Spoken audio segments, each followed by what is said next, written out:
Hi, welcome to Chad's Silversmithing. Periodically I do a video on how to make different kinds of bales, and I thought I would show you how to make 3 different tube sorts of bales today. One pretty easy, actually 2 pretty easy, and then one a little bit more complicated, so we'll see how they turn out. But I like doing fancy bales on things that kind of jazzes up your pendants instead of just having them all look the same, and so you can really kind of make them unique that way. Alright, well let's get started and see what we can come up with. So this is one of my design idea sketchbooks you can get on my merch store. This particular one has flow temperatures of various types of solder. Some of the other ones have some other useful information like conversion charts for gauges to millimeters to inches, ring size formulas, things like that. So check it out on my merch store. I think they're a valuable tool. I also like the fact that I can have a record of my projects and a place to sketch up my ideas. So I can return to those in the future and recreate them if I want to, or at least remember how I did them. Since I've done so many videos now, I don't remember how I did everything anymore. So today, like I said, we're going to do some little tube sort of bales. The first one I'm going to do, I'm going to make a simple tube out of 22 gauge sheet. And I already figured out the circumference of it, so we'll need to cut a piece about 15.7 millimeters to get something about this size. I'm going to use some 22 gauge twisted wire. It's just 22 gauge round that I twisted together, 2 pieces of it. And we'll put that around the center point of it.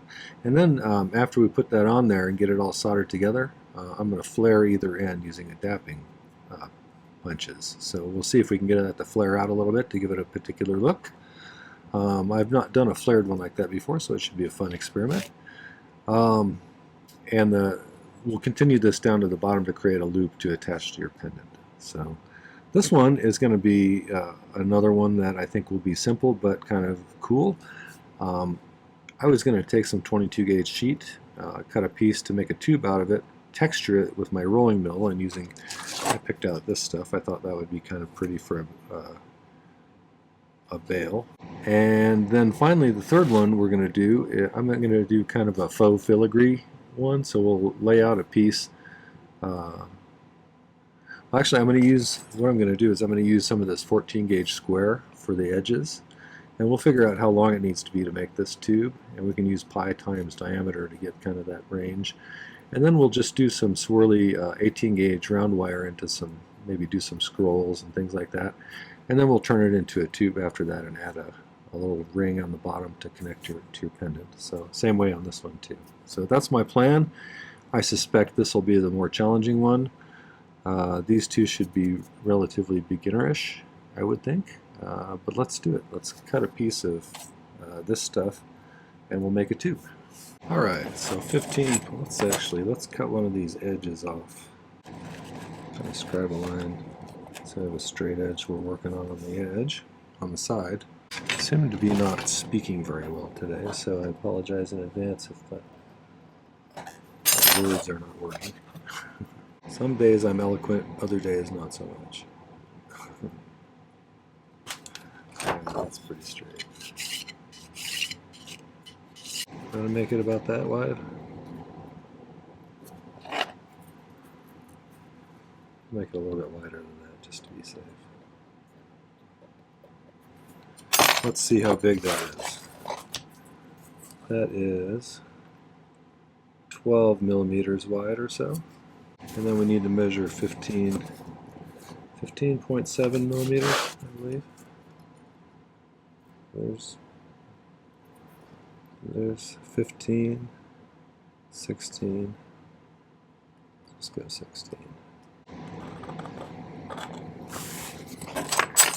Now you can cut that out with your saw if you want. It's straight enough stuff to where I'm just going to use my shears. I did make this 22 out of some 18 that I had. I didn't have any 22 left, so I rolled it out through the rolling mill. The same one will be texturing the other one with. So we'll use this for this piece here. Alright, let's make sure everything's filed up square, and then we'll make it into a tube.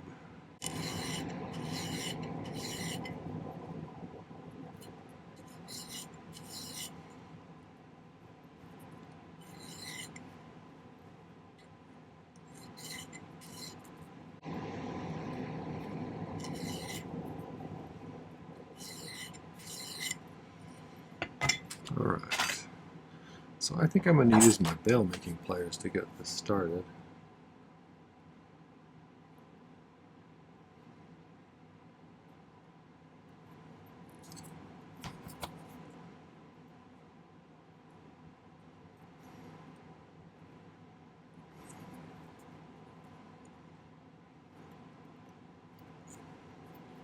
What's more appropriate for making a bail than bail making pliers?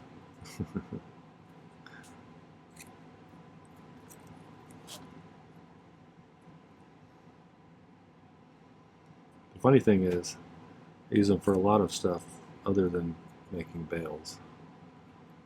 They're great for making jump rings or whatever. One thing, if you don't have very strong hands, you can use leverage against the table sometimes to kind of bring these things together.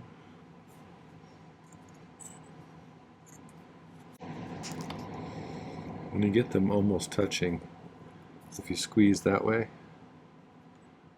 that'll push the ends together closer, and you can get a little bit better solder joint going on there. If you haven't been to my channel before, here's my soldering setup for my torch and flux and solder and everything. But let's go ahead and see if we can solder this one closed.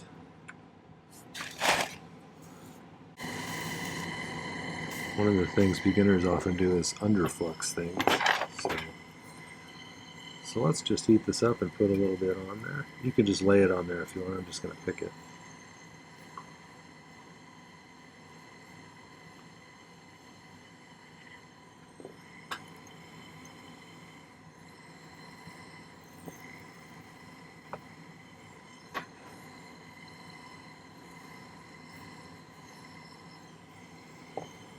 I'm going to take a minute and get this fully round again, as close as I can get.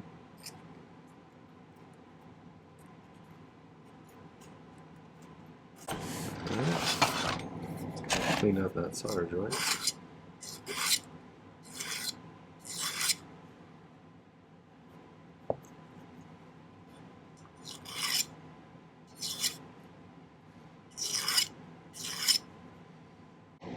Okay, it probably doesn't have to be perfect, but I do want this to be tight around it. So let's find the center of this thing, and let's try and get our little wraparound centered when we solder it on.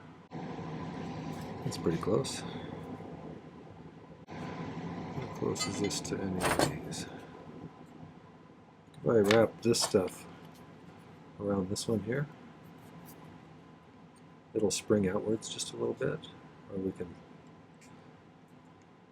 spread it out to where it fits tightly around there.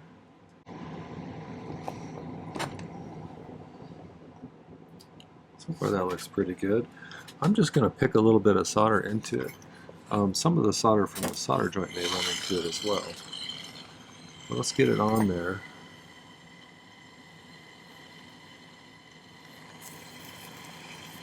And then we can go from there.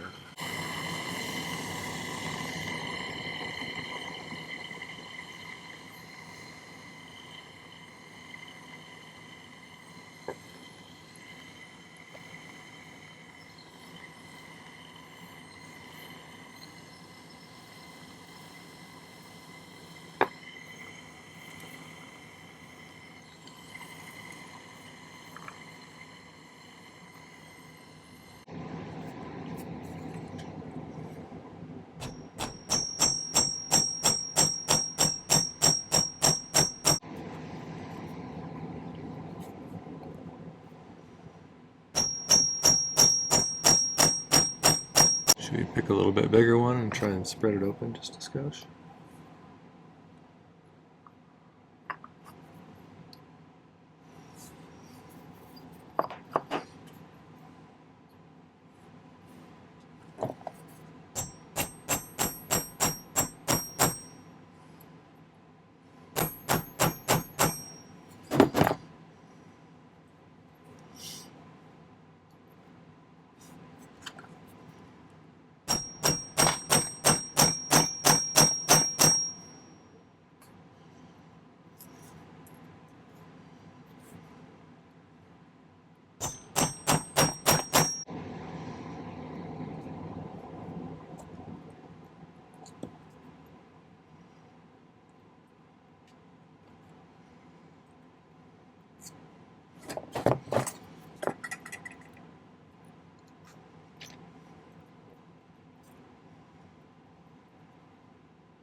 Well, let's see if we can solder that closed.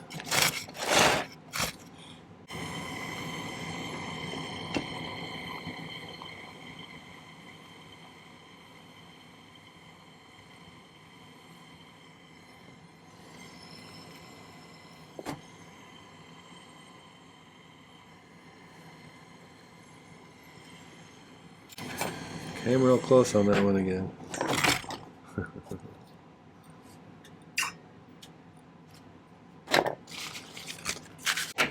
Alright, so I think that's fine.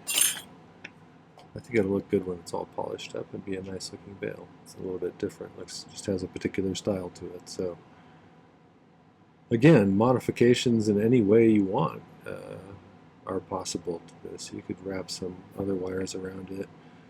You could flare it more, you could flare it less. So just leave it up to your imagination. Who knows what cool things you'll come up with, you know. I'm going to get this pickled and we'll start on the next one. I got that one pickling. I cut myself a piece for this one. I changed the dimensions a little bit. I didn't want it quite this tall, so I made it slightly shorter. I did like 21 millimeters instead of 25, and I did it a little bit wider too. And we're going to roll it through the rolling mill with some texture, so it may stretch it out a tiny bit too. And so if we need to, we can always trim it back to whatever size we want. But I think kind of like that. Or we want to go this dimension.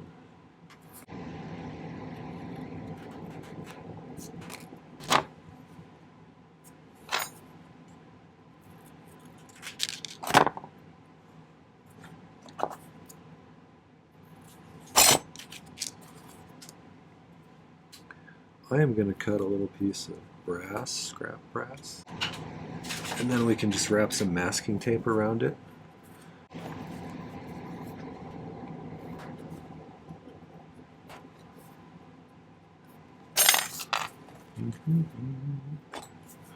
Just gives it something a little bit harder for that laser cutout pattern.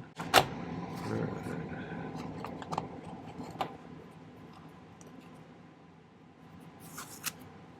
Put this on the back.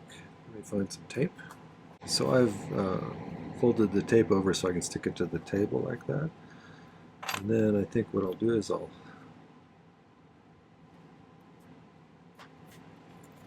tape that down, put that on top of it, make our little sandwich.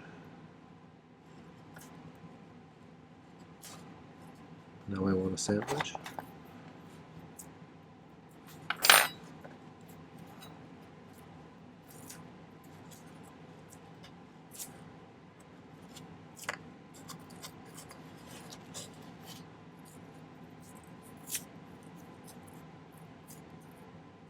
I have this really rusty X-Acto knife somewhere. I was going to get that one for you, but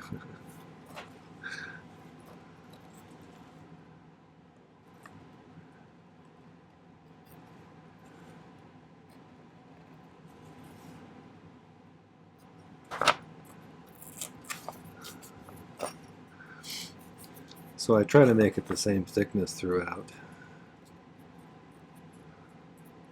so that it doesn't have one spot where it's got thicker tape, which will cause it to be squeezed tighter in the rolling mill. So let's go over to the rolling mill and see if we can put that pattern in there. I hope you can forgive my mess over here. It's kind of, I've tried to cut most of it out of the frame. I haven't had much time to clean up lately down here.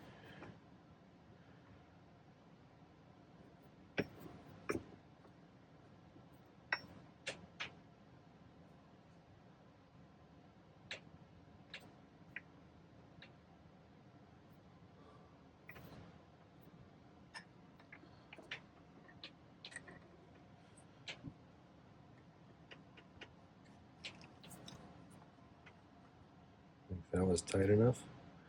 Should we do it slightly tighter?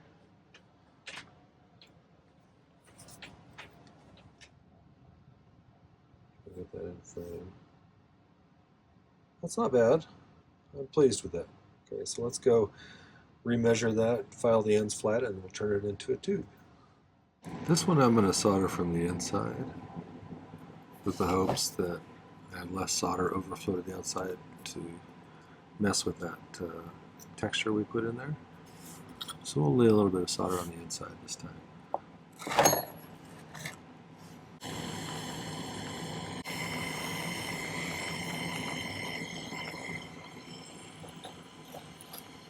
Let's lay a little on this side too. It's for good measure. Why not?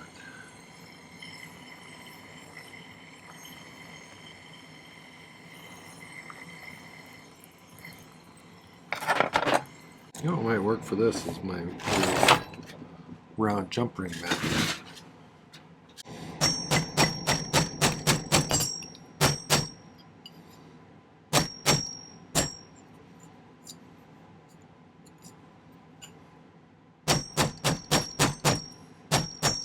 I'm going to get that cleaned up a little bit with the Dremel. Okay, I made a little jump ring out of that 16 gauge square wire, and I'm going to mount it vertically on the bottom where the solder joint is.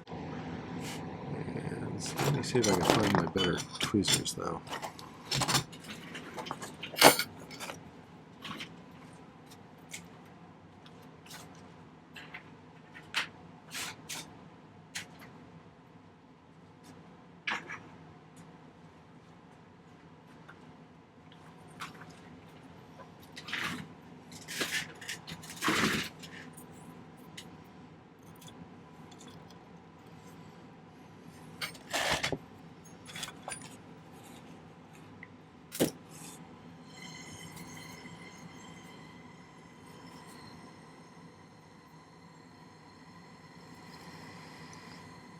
See how my aim is now today.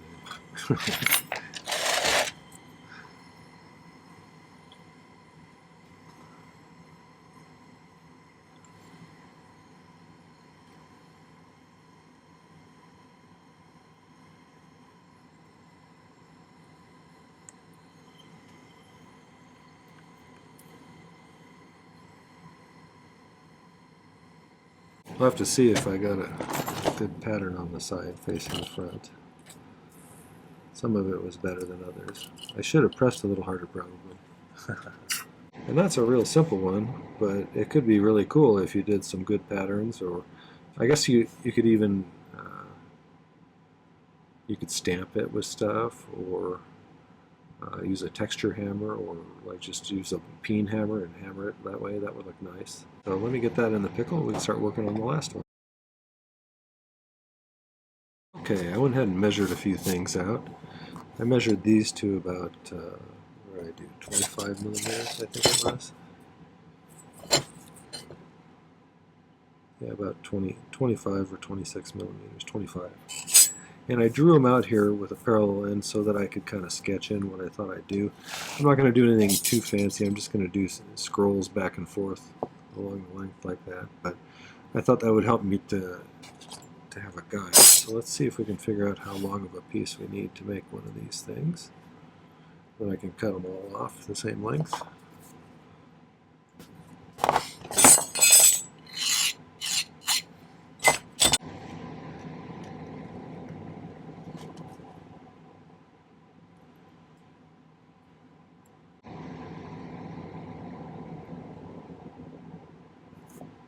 I think I'm trying to do too long of a spiral.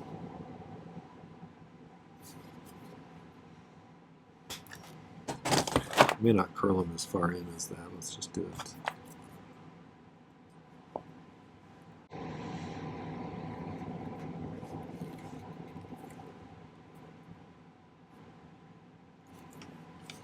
I like that. Maybe.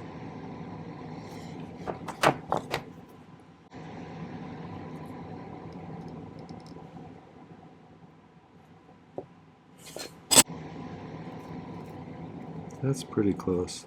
When I unroll this to measure for the other ones, I'm going to snip just a tiny bit more off. And then we'll use this as our template for how long to cut them. I need 1, 2, 3, 4, 5, 6, so we'll make 7 just to be safe. just in case something goes south. Nothing ever goes wrong, right? I had to include a profanity intermission in my video from Thursday. Something did not work out as I had intended. So I was going to cut just a little bit off of this, right? Un poco, no mucho.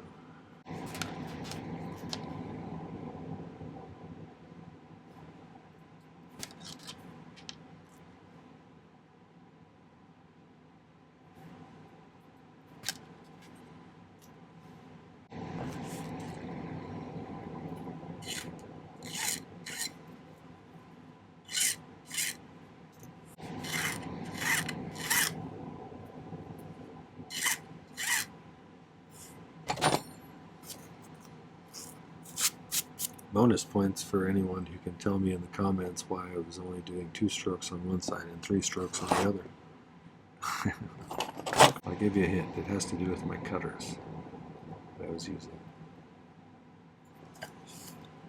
I'm just going to straighten these out a little bit.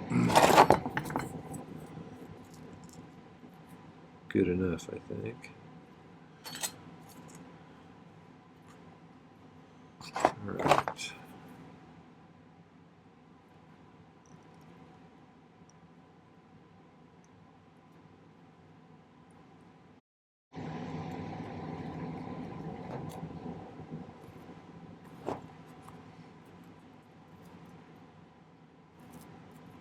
Okay, I'm just going to try and make 6 of those. I'll be right back. Okay, I've got those mostly pretty symmetrical. And this will be one of those times where you'll see why pick soldering is kind of handy.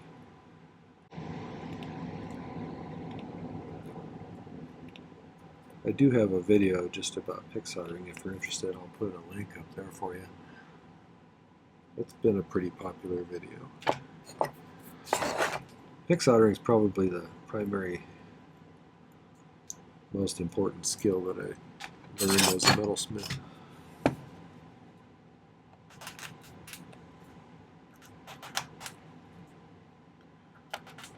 At least as far as soldering is concerned. So, using big on something like this, we've got 1, 2, 3, 4, 5, 6, 7, 8, 9, 10, 11, 12, 13, 14, 15, 16, 17, 18, 19, 20, 21, 22 solder joints if you don't solder the loops closed. So, so it'll take quite a few little small soldering operations, and pick soldering is a way to make it much easier, I think.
Let's make sure that these ends are filed pretty good.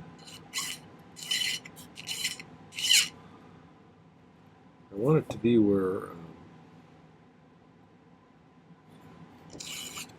you're filing right into the edge of the design there just a little bit.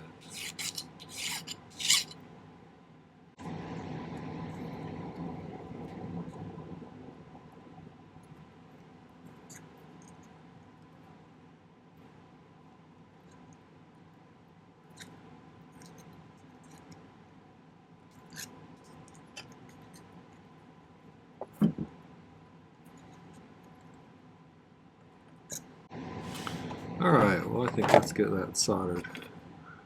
Let's see if we can solder the inside one, or the top one, and then the bottom one. You can use a different type of solder if you want to.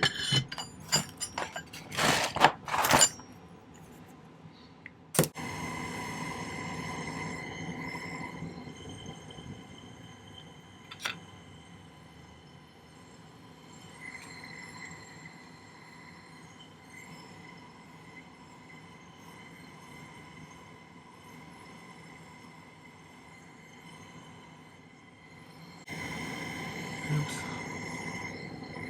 Maybe not.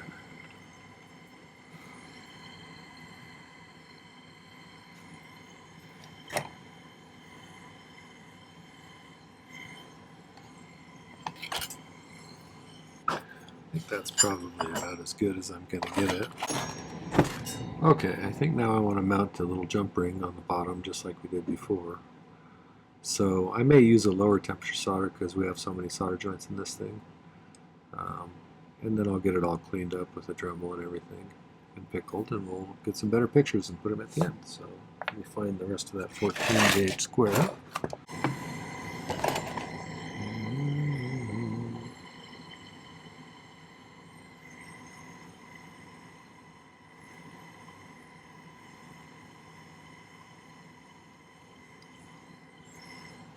I want this to sit kind of just like that.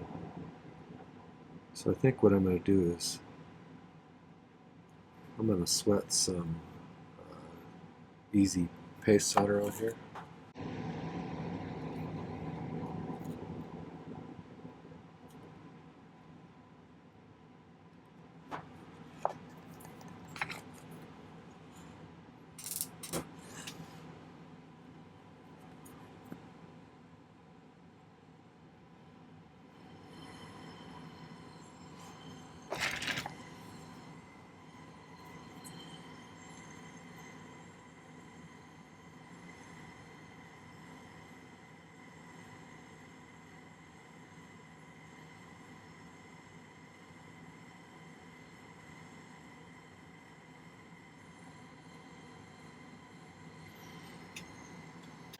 Alright, well I'll get that one cleaned up a little bit and pickled, and we'll get some better pictures. Tell me what you think. Tell me what your favorite kind of bail is. I always love to hear what other people like to do and what their favorite things are, so leave me a comment and tell me what you like. Okay, here's my 3 little tube bails. This one with the flared ends, which I kind of like this one. Like I said, it looks like a little old-fashioned loudspeakers. This one I should have done a little bit more deeply impressed on the pattern, because as is sometimes the case, polishing removes a lot of the pattern. So I could go back and texture that with something else, you know, put it on the jump ring mandrel or on that bail making pliers if it fits on one of those things, and then hammer it or something like that, since it didn't maintain much of that texture. This one I think turned out pretty nicely. It's still got some polishing compound on the inside because it's hard to get it out of there, but I like that one as well. So there's 3 little tube bails. From my experience, I would say do a little bit deeper pattern if you're going to do this, or maybe even I suppose you could put a little border on either side, like out of some 16 gauge square or something, to give it some distinctiveness from the pattern. But either way, I think they're all okay. Tell me what you think. I'm curious if you like any of them, and if you do, what's your favorite? Tell tell me your bell making tricks and what you like to do. So. All right, well, that was 3 kind of fancy tube bales. I hope you enjoyed that and found it useful. If you did, I would really love it if you'd hit the like button before you go. And YouTube has a new feature called hyping. If you can hype my video, that helps out too. So I think you do it through the comment section, if I remember right. I would also really like it if you'd go visit my main channel page. I have 650 plus videos now. I've been doing this for 4.5 years or so at 3 per week. There's a constant stream of good content coming out here. It might be valuable to you if you want to find my content again to subscribe to my channel. There's no cost to it, and it makes it really easy to find my channel then. So make sure to subscribe before you go. I'd like to thank some groups of people. My patrons over on Patreon are my core group of supporters. They not only provide me with financial help, they have created this lovely artistic community over there. So thanks for making it that way, patrons. I really appreciate that. The other group are my YouTube subscribers. We just passed 28,600, which is amazing. Thank you for that. Not only is the comment section full of really nice people here telling me about how they do things or ideas for videos or constructive criticism, all of that is really helpful to me, helps me to make a better channel for you guys, and I do appreciate that, as well as the financial contributions like the Buy Me a Coffees and the Super Thanks and the merch purchases or my ebook purchases. All of that stuff makes this channel sustainable, and I couldn't do it without your help, so thank you for that. Visit the video description down below for some important links. There's a link to Patreon if you want to find out more about the various tiers of membership over there. And there's a link to my store if you want to get yourself one of those nice design idea sketchbooks or some other useful merch. And finally, there's a link to my newest ebook, which is a guide to 2025's tutorials. There's a page for each of the tutorials I did during that particular year, and it has a link to the video, but it also has all sorts of extra information, including a picture of the sketch that I drew, a picture of the final outcome, a list of materials, difficulty rating, stone information if there's a stone in it, and I also took some notes about each project, talking about things that I might have learned or things that I might have done differently if I was to do it again, whether I like the project. Sometimes things don't always come out the way you anticipate them in your mind, so it's a useful tool, provides lots of project ideas, and it's a great way to support my channel. So get yourself one of those. You can even get all 3 years that I've done it for, 2023, 2024, and 2025 as a package on the merch store there, and you get $15 off if you do that. Thank you in advance if you do that. I really do appreciate your support. All right, well, take care. Happy silversmithing.